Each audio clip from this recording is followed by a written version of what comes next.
Welcome today to Tikkun Paihocholing and a teaching by Jetsunma Ahkon Lhamo. Her Eminence Jetsunma began this temple many years ago, back in the early 80s. This teaching comes from 1990. The title is How We Externalize Phenomena. So we will begin now.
We constantly react to our environment and to the people around us and leave the relationship in that reaction mode.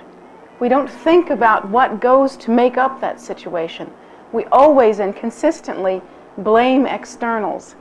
If someone is angry at us or if someone has done us some harm, if we think that someone has done us some harm, or if someone treats us in a certain way, we always assume that it's the fault of the other person, and we always defend our place, and we always try to imagine that we're perfectly right in this instance. And even if we do allow that we might be just a little bit at fault, still, primarily, we feel victimized and think that this thing has happened to us from out there.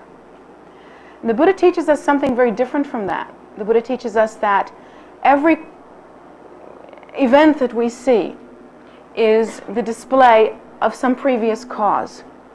That is to say, that what we are seeing now at this point is effect.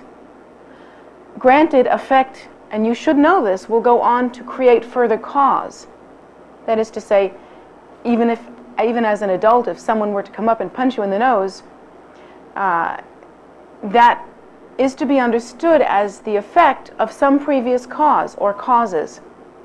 But your reaction, your response to that event, both internally and externally, whether you punch back and whether you hate or whether you react in some violently emotional way, these things will go on to create further causes that will ripen in some future time, and the chain is endless. It continues to create itself.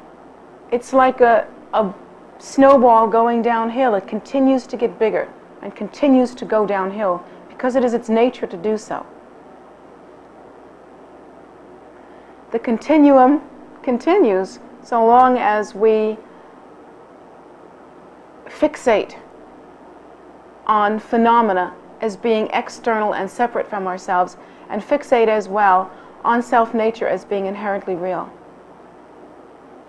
And the Buddha gives us an actual technology by which we can begin to unravel this mess and begin to solve the problem.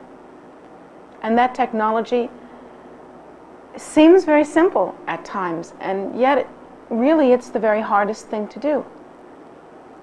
In that we have to understand that all sentient beings experience suffering. Everyone, perhaps not at every single moment, but everyone experiences suffering. That they all have in common their effort to be happy. They all wish to be happy. That they do not know how to create happiness. That they too are continuing in a continuum of cause and effect relationships, just as we are.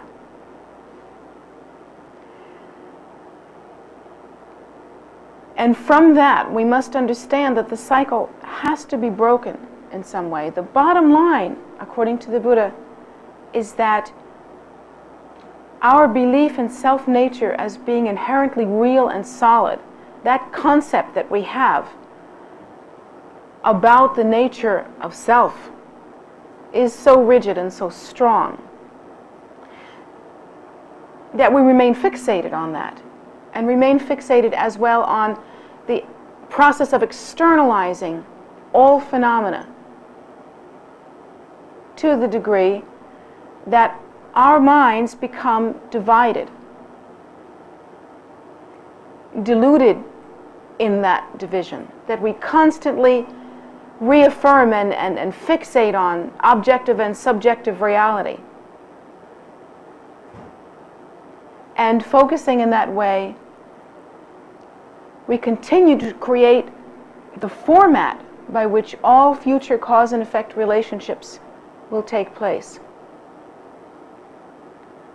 The way to stop that, then, is to antidote the entire process by pacifying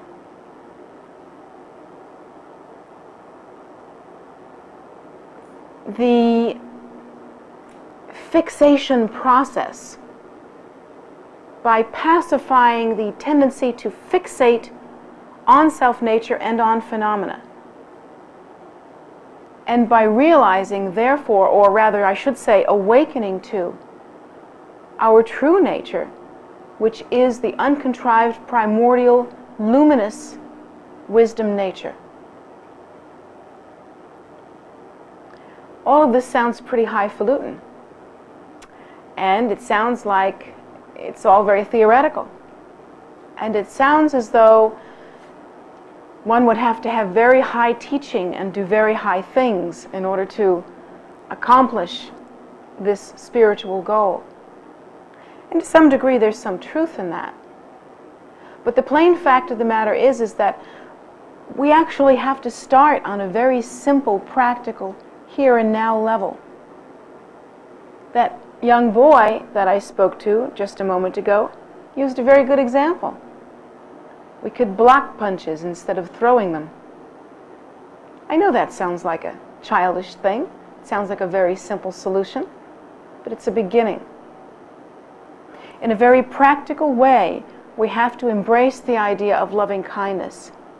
We have to embrace the idea of not externalizing all of our situations and problems to the degree that we continue in a cycle of blame. That we cannot create an inner scenario by which it seems to be okay to think about circumstances as being somehow so separate from us that there is no relationship between us and what we do, or us and what we feel, us and what we engage in.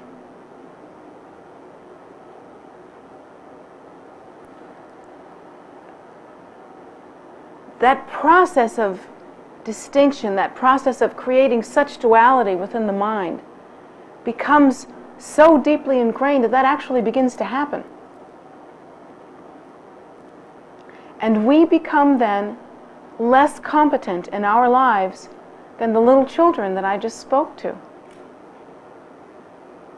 They are able to understand, at least are beginning to understand, that they have a relationship that they are uniquely responsible for with all sentient beings. We constantly try to evade that issue. They are able to see that there is some connection between the content of their minds, carried over from the past and also in the present moment, and what they experience. We do not wish to accept that responsibility.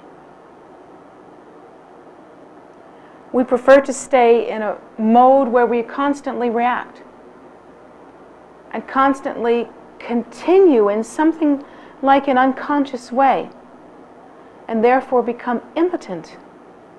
We cannot change. We cannot see ourselves. We cannot understand. We cannot make a difference. We cannot stop the process. We cannot know how cause and effect relationships actually occur. and we do not understand the very fiber of our lives. In that way, we are more children than the children.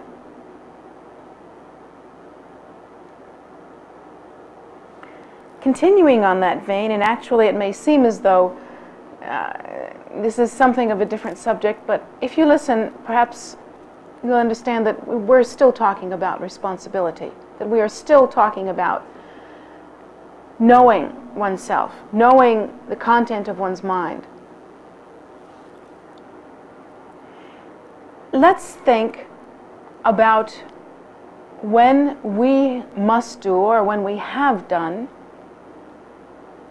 what these children are doing at this very moment. At this very moment, these children are just beginning to embark on the Dharma path. They are just beginning to embrace the Buddhist teachings. They are just beginning to understand some of the fundamental ideas and philosophies. For some of us, there was a time when we actually began on that path and embraced some of those ideas and evaluated them. For some others, we are doing that at this very moment. For some others, we are not really wishing to embrace the Buddhist path, but are just wishing to continue in a spiritual way and to understand what the next step might be. At any rate, these are all different stages of spiritual development and different stages of the path, and they're all very valuable and very precious. But one thing that we all always go through, and that we go through universally, is some kind of decision making through which we understand what we must do spiritually. And we make a decision really as to how to follow a path, as to whether to follow a traditional path such as the Buddhist teaching, or as to whether to really wing it and try to live a spiritual life with no formal teaching or training or path, or whether we wish to follow a system that perhaps is very new in the world and seems reasonable to us. There are many different directions that we can go, particularly in this country. There are many different options that we have. Sometimes that's unfortunate, but it's true.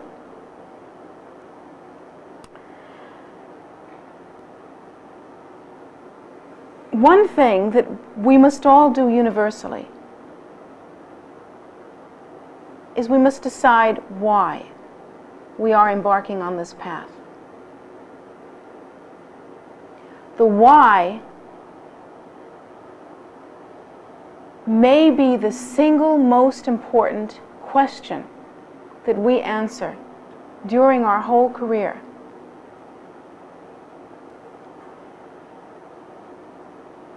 If we are beginning, we should not be stingy or thrifty with the time that we spend on the question why.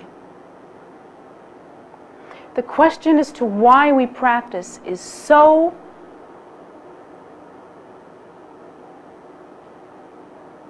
fundamentally important, so foundational,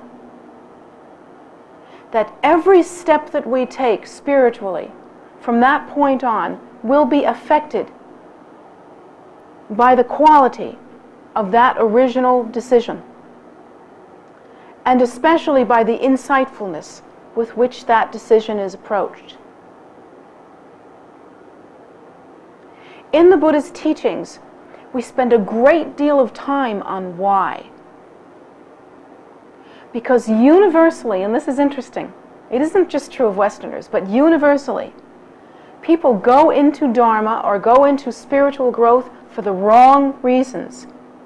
And I think, to be perfectly honest with ourselves, we have to assume that our first reasons for becoming spiritual, if you will, were bad ones.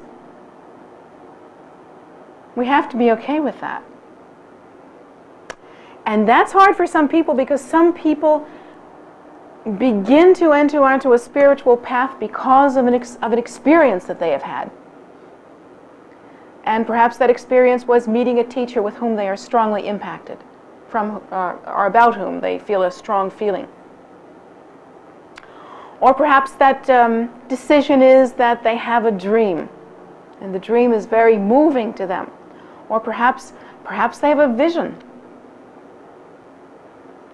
Perhaps they see that other people around them are experiencing spiritual experiences, that they are having a spiritual life, and they feel kind of left out. They feel like maybe they should get on the road, get their act together.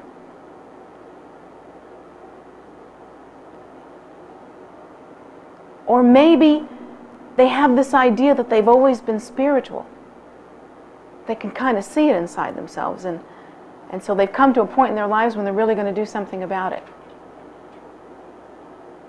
It's hard to think about it, but all of those are really bad reasons. Bad meaning this: well, there's nothing intrinsically wrong with them, but they're bad reasons because they will not sustain us on the path. If you feel that you have been spiritual all your life, and you are merely continuing that feeling, don't you know how often your feelings change, and how they vary from day to day, week to week, month to month, year to year, decade to decade? How long have you lived? Have you lived long enough to see that that happens? You only have to live about a week to see that that happens. These feelings are they're puffballs. And even if there has been this thread, this continuing thread of feeling spiritual throughout your life, there are days when you do not feel spiritual at all. There are days there are months when you do not feel spiritual. There are years. This wasn't a spiritual year, you see. And entering onto the path, one can no longer really afford to have not spiritual years. You just don't have that many years to spend. You can't even really have non-spiritual weeks or non-spiritual days.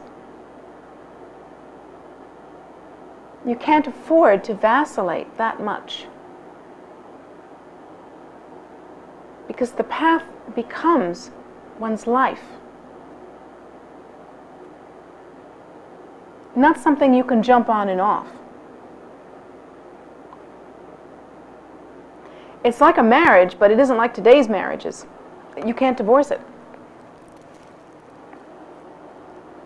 So you have to have a really good foundation. If you enter onto a spiritual path because you have a strong feeling with, let's say, a certain teacher, guru, that's great if that hooks you. That's what we call in the Buddhist path the hook of compassion. That's the Buddha's hook, and it's touched your heart, and hopefully it will bring you to the next step. But that's not enough, and that's not a good reason to practice. We are human, and our feelings will change moment by moment, and our perceptions of that teacher will change because we have fallible perception. We do not have pure view. If we had pure view, we would understand the nature, the essential nature of that teacher. We would not even view that teacher as a human being. We would view that teacher as a reflection of our own primordial wisdom nature, and view that teacher's face as the face of our own mind. But that's not what we're feeling when we have a strong feeling about that teacher. And so that's not enough, and it's a bad reason to practice. It will not sustain us. Our feelings will change. We will happen upon that teacher in a telephone booth or something like that, and unconsciously catch them doing something really human, like scratching their bottoms or something like that. And I don't mean to be crude, but these things happen. Teachers have human bodies. They do human things.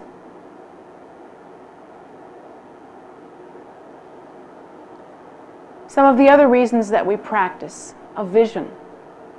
If you've had one vision, you're likely to have another. If one vision can sweep you off your feet, so will the next one.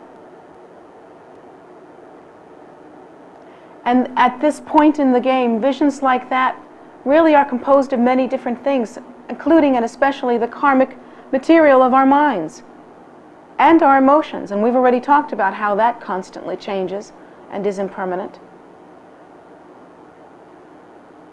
If we had a dream, we'll have another dream. If a dream about religion or spirituality has affected us so deeply, it's very likely that we'll have another one that can affect us very deeply. These are not good reasons because they are not nurturing enough. They will not sustain you.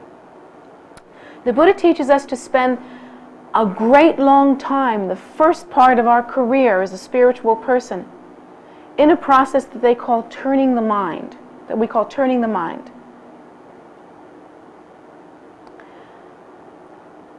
This turning the mind is as important as anything that you will ever accomplish, including walking through the very door of liberation and awakening to your true nature, that which we call enlightenment. Why is it as important as enlightenment, when enlightenment is the supreme goal? Because without turning the mind, there will be no enlightenment. That's like saying, why is an apple seed as important as an apple? The connection is obvious. No seed, no apple. In the Dharma path, one must spend a tremendous amount of effort turning the mind toward Dharma. And what that actually consists of is taking the time to really look around at cyclic existence, that is, the cycle of death and rebirth, what we call in this philosophy samsara. To look around at all the lives that all sentient beings lead, from the human lives to the animal lives, and even Lord Buddha teaches us that there are non-physical entities or beings that exist. And you can learn about those through reading the Buddha's teachings, or through continuing to study with a qualified teacher who can teach you these things. But even just the ones that you can see, by examining them,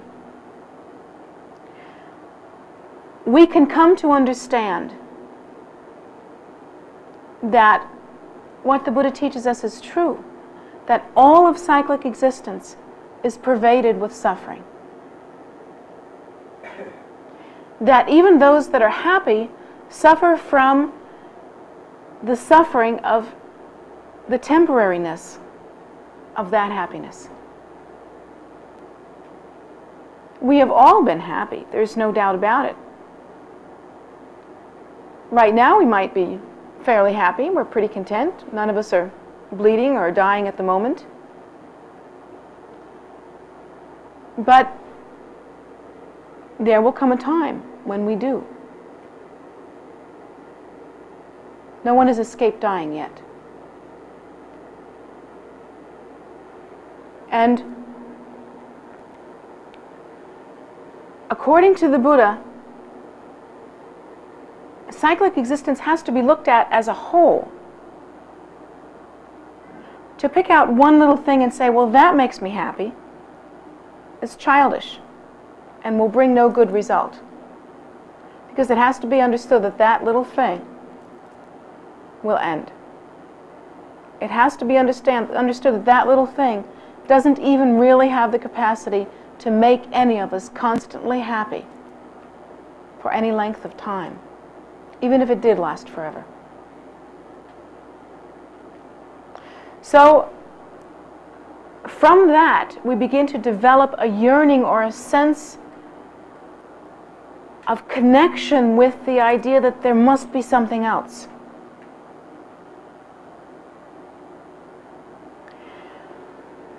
Lord Buddha suggests that we come to understand what the components of cyclic existence actually are. That is to say, what makes up happiness and unhappiness. And you have to get kind of deep for this. You can't just be floating on the surface, just dealing with what happens to you. You have to probe more deeply. The Buddha teaches us that we should probe till we understand that every single event in our lives that we see, no matter what it might be, is brought about by some previous cause. That in relative existence, there is beyond a doubt a constant continuum of cause and effect relationships. The Buddha teaches us that every suffering that we have now is the result of some previous non-virtue, and every pleasure that we have now is the result of some previous virtue or generosity. If we leave it at that, then we can just try to do good things so that we'll be happy. And that's something. That's really important. That's a good step. It's better than just constantly reacting as though you didn't even live here, or as though you weren't part of it somehow. But if we go deeper than that, we can see that no matter what, the continuum will continue so long as we continue it. And within that kind of scenario, everything is impermanent. Everything that has a beginning must end. Everything has the potential for being the cause of some discomfort or suffering.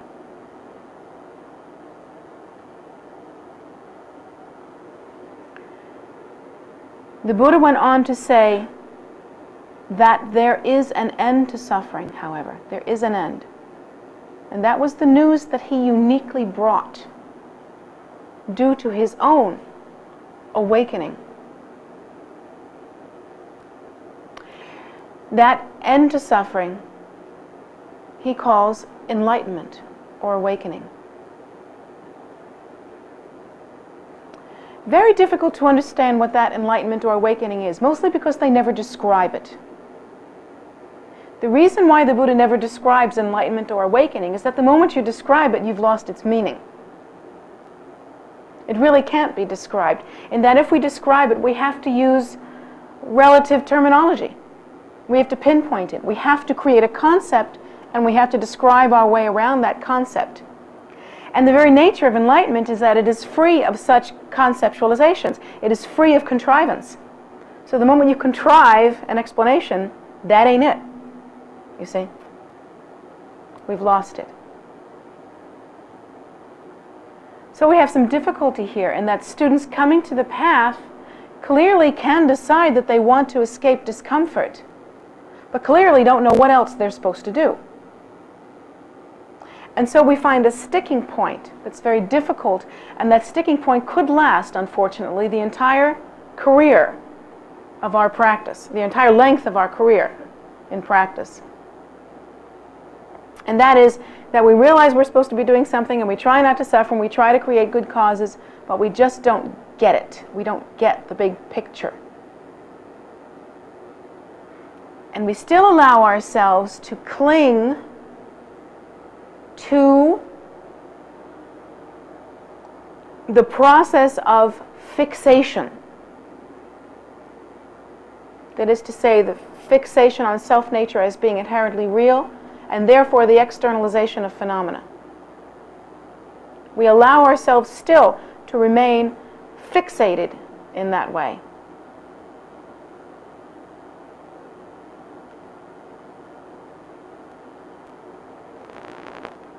We formulate an idea as to what the end result will be, what success will be. And unfortunately, we kind of make up our own heaven.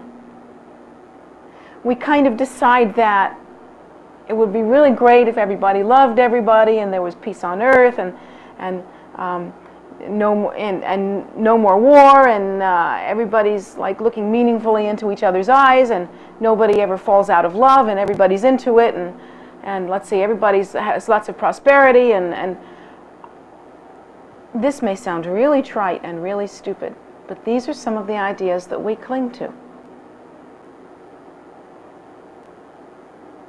And we enter into Dharma thinking this is what we want. That kind of temporal, describable happiness. Try to remember that everything you can describe will end. Has to. Because all concepts that begin must end.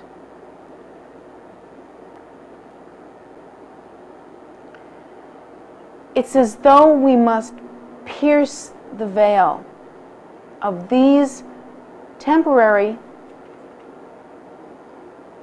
describable, ordinary, really, goals that we have,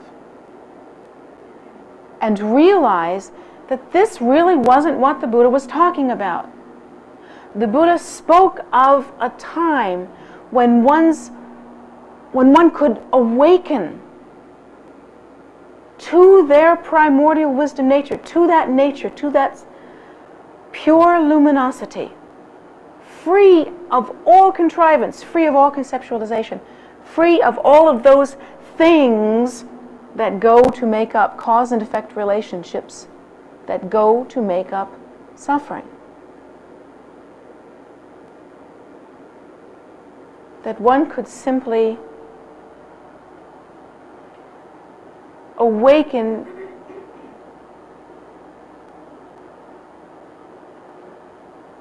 in such a way that one could abide spontaneously in that state of pure luminosity, simply awake.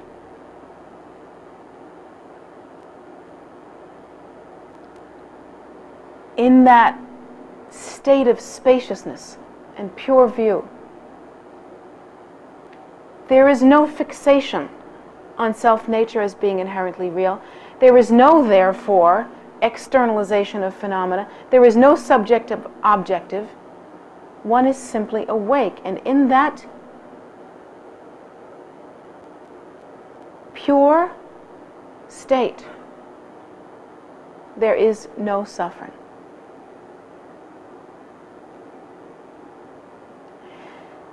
It must therefore be the goal to awaken in that way.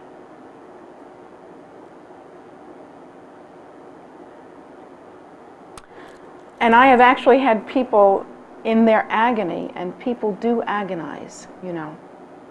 You know that. Say to me, well, does that mean I don't get to want anything anymore? Or does that mean I don't get to have anything anymore? Well, I just want to be loved.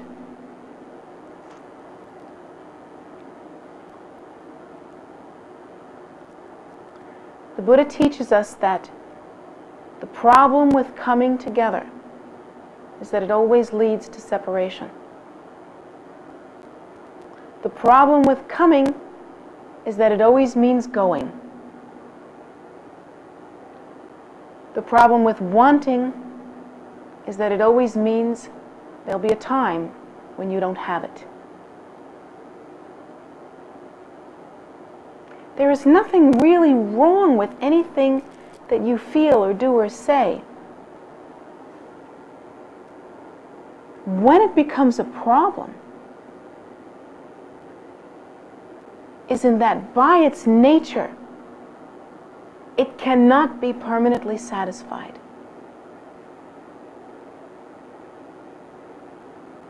That's how it becomes a problem.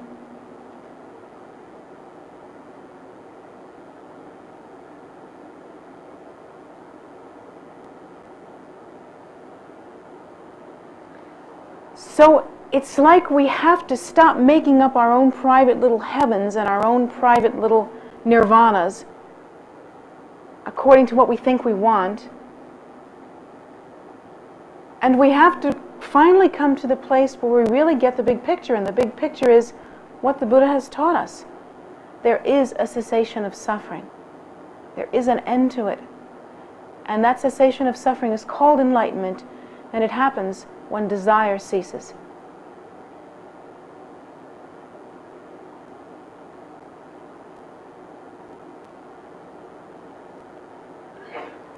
Some people say that when they enter into the path and finally get the big picture, that there's no way out of this other than to stop craving.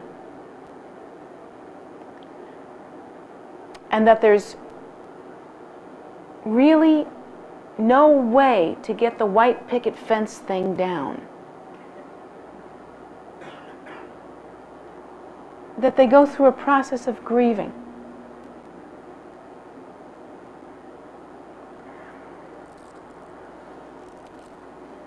I have to say, for what? Grieving for what? For all the ways that you have gone already that did not satisfy you?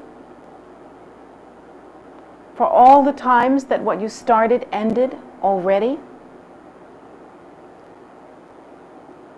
For all the times that something began that then ended? For what? Are we grieving because we have to let go of a habit?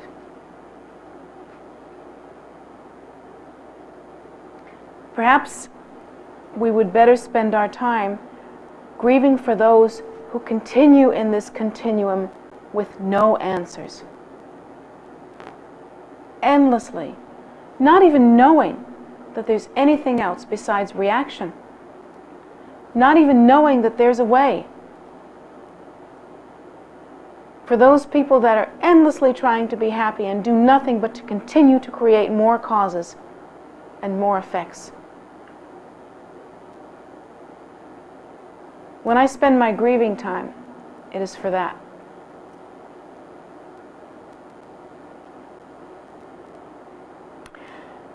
How amazing it would be if we could understand ourselves the way these children are beginning to understand themselves. These young children that I just taught. Because they're starting out looking at their lives, and they get this really clear practical image, like whatever is happening to you has a cause somewhere, and if you change those causes, you can change your life. Until we turn our minds, we don't get that. And we are victims. But we don't have to be. How amazing if we could be as smart as our simple children. And we could sort of look in the mirror and remember what the Buddha taught. The Buddha taught, do you want to know what your past life was about? If you want to know what your past life was about, look at you now. Whatever you see happening now, that's what your past life was about. If you have lost love, then you abandoned others before. If you have a hard time making people take you seriously, then you were unkind in the same way before. If you're wealthy and you're getting your life together and things go pretty smoothly for you, you were helpful to others in your past.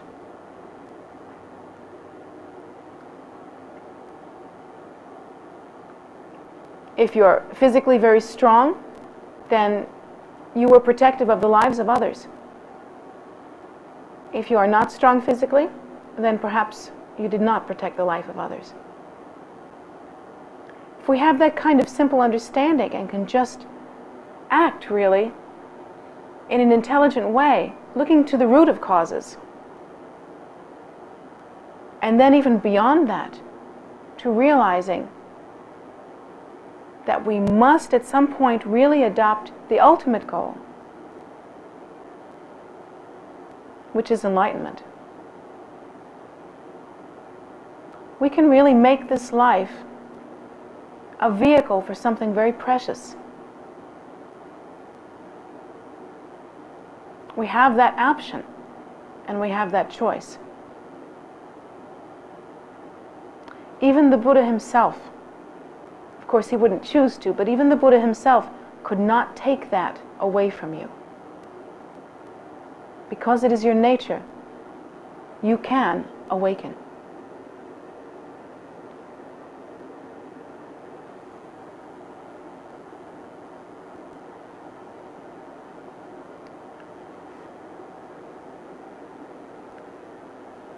Therefore, it is really important in the beginning and in the middle and even right before we walk through the door of liberation itself to go over again and again and again our reasons for practicing, our reasons for entering onto the path. This is not a time where you can simply go off on a tangent or make up your own reasons. You must be firm in your understanding of the faults of cyclic existence. You must be firm in that. And you must be firm in your understanding of what it would take for that situation to be relieved. You can't make up your own heaven. You can't make up a satisfying scenario and think that you can just practice and get it. This isn't mantras for money, you know, or mantras for love. This is looking at the cause of suffering and understanding the antidote. And there are no exceptions. None. No one is exempt from this way.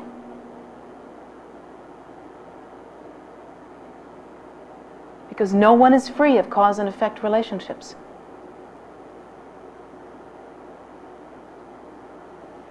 And no one can be kept away from that goal.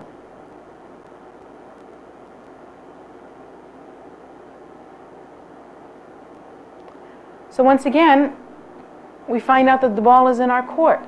Again and again and again we find this out.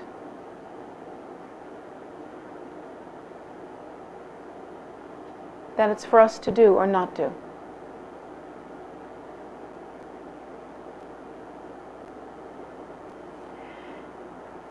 Why would I choose a subject like this on this anniversary of my enthronement? Well, I'll tell you why. Wouldn't it have been nicer, actually, since this is a special day, if I had talked about something like flowery, you know, maybe talked about something that was really happy, got you all revved up and inspired, and talked about, oh yeah, this is great, Dharma is wonderful, and sort of banged a few drums and sang a few songs and got everybody feeling kind of warm and meaningful. Looked lovingly into your eyes and said, hi, it's been 2 years now, let's get going. Well, I'll tell you why. Because I'll tell you how I see this enthronement. And this is an aside from the teaching. This is just personal, kind of family style, if you don't mind. From my point of view, it's really no big deal. In the sense that it doesn't change at all what I'm doing, what I've chosen to do, and what I will continue to do. It doesn't change my reasons for doing what I do. I've said this again and again and again. I started doing what I'm doing, and I was doing it before any of this ever happened, for one reason, and one reason only, is that I could look around and I could see that all sentient beings were suffering, and it was clear to me that they were suffering because of what was in their minds. And I really didn't wait for someone to enthrone me or put a crown on me or anything like that to get busy, because I felt authorized by that need.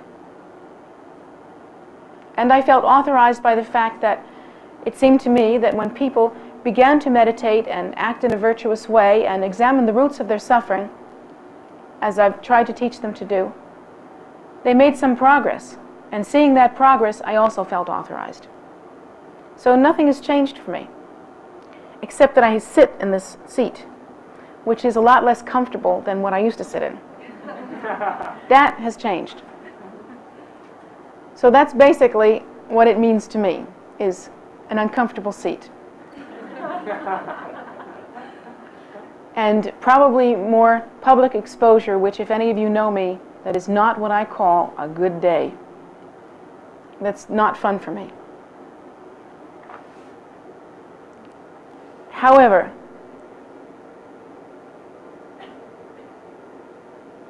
I also see it this way. And I think that you should see yourself this way as well.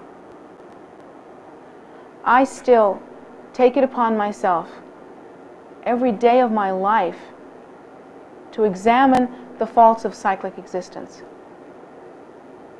I still take it on myself every day of my life to remind myself of why we are doing this, why we are practicing. I don't feel exempt from the need to do that.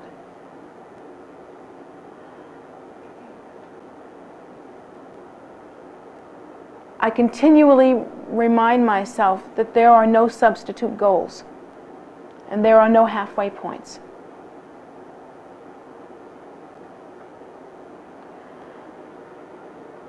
There is nothing that I can give you, any of you, on a human level, or that you can give each other, that is going to solve your problem, or is going to remove from you the burden of cause and effect relationships that you have already begun. There is nothing that any of us can give to each other on a human level that will ultimately solve the problems of cyclic existence. And so from that point of view, the only thing that I think really matters, and the only thing that I will really stick with consistently throughout my whole life and never change about, is understanding that I wish to see all sentient beings cross the ocean of suffering and achieve that precious awakened state where there is no more suffering. And I want to do it with them.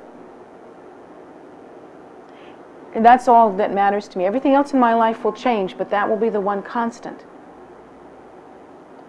And if it takes sitting on a throne for that to happen, or if it takes, functioning in a certain way, a certain traditional way, for people to have access to a method by which they can do that, then fine, I'm happy to do that. I'm thrilled with it.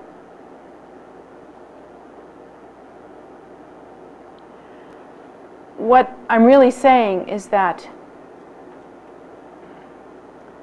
no personal success, no achievement, no power, no beauty, no wealth, none of that stuff has any real meaning.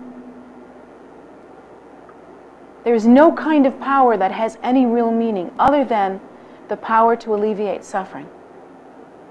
And that power to alleviate suffering only comes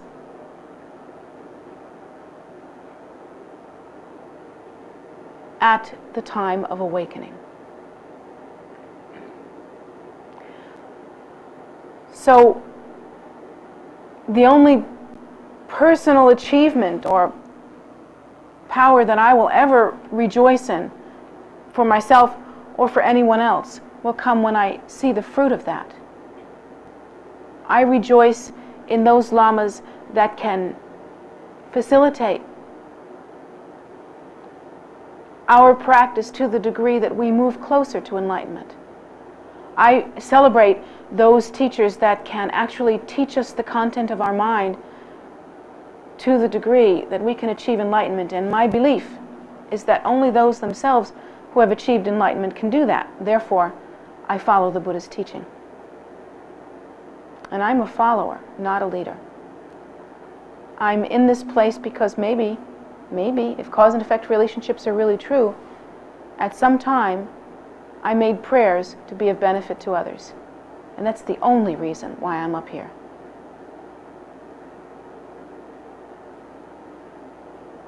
But I am a follower of the Buddha's teaching just like you. And I wish the same thing that you do. That there would be an end to suffering. That all sentient beings could be happy. that they could understand what makes happiness, and they could reach for that.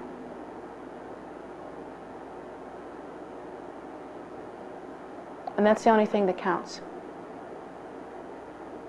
So when I think about the 2-year anniversary of my enthronement, that's all I think about. Has there been any progress in 2 years? Have any of us changed? Have our minds been purified? Are we kinder? Are we more insightful? Are we any closer to the goal? I hope so.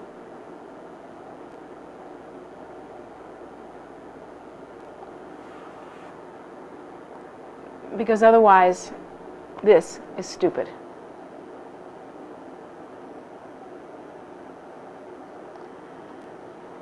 When you decide to accept the path, I hope you'll think like that. I hope you will decide for yourself that there is meaning in life, but it's not what we thought. This is a precious human rebirth in that we can practice and we can achieve realization. And that's what makes it precious. Not any of the ordinary human temporal goals that we've fooled around with and been disappointed by in the past. Please, in closing, remember what the Buddha has taught. There is an end to suffering, and that end is called enlightenment. So thank you very much for coming here today, for being here today.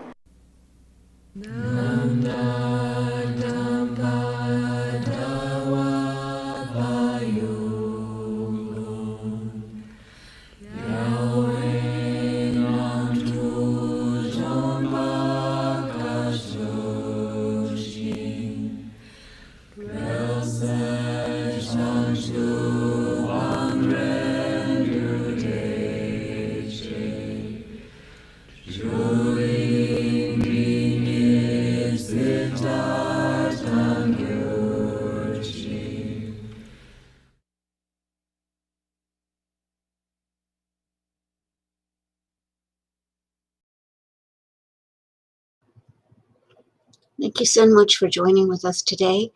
You can go to the calendar to find out any of our schedules, but just to let you know what's going on the rest of today here. We have coming up at 11:30, which is in about a half an hour, meditation and teaching on that meditation. And during the month that Khenpo Karsei is in retreat, Tara is going to be doing that teaching, and she's going to be focusing on Tonglen, which is the practice of sending and receiving. So it's something that Jetsunma taught, and it's also a traditional Buddhist practice, so imagine that. Anyway, you can enjoy that teaching coming up, and it will be on YouTube, Facebook, I believe, and Zoom, as far as I know. So this will be for the next month, and then Khenpo Karsei will return, and he will continue his own series of teachings about meditation and about the traditional teachings of Buddhism. So all good for today. And then in the evening at 7 p.m., we will have a Ratnalingpa Vajrakalaya practice with Sok. And it's a pretty intense practice, and we will be repeating the protectors 3 times, which is pretty intense in itself, and but guaranteed to make a difference in just reducing the amount of negativity.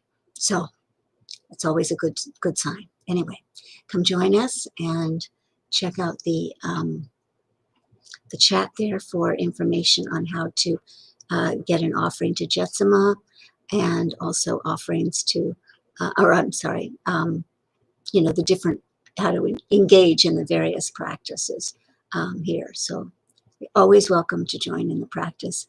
The calendar was right there. You can click on it. You can get the text, and all will be well. So thanks. Have a great day.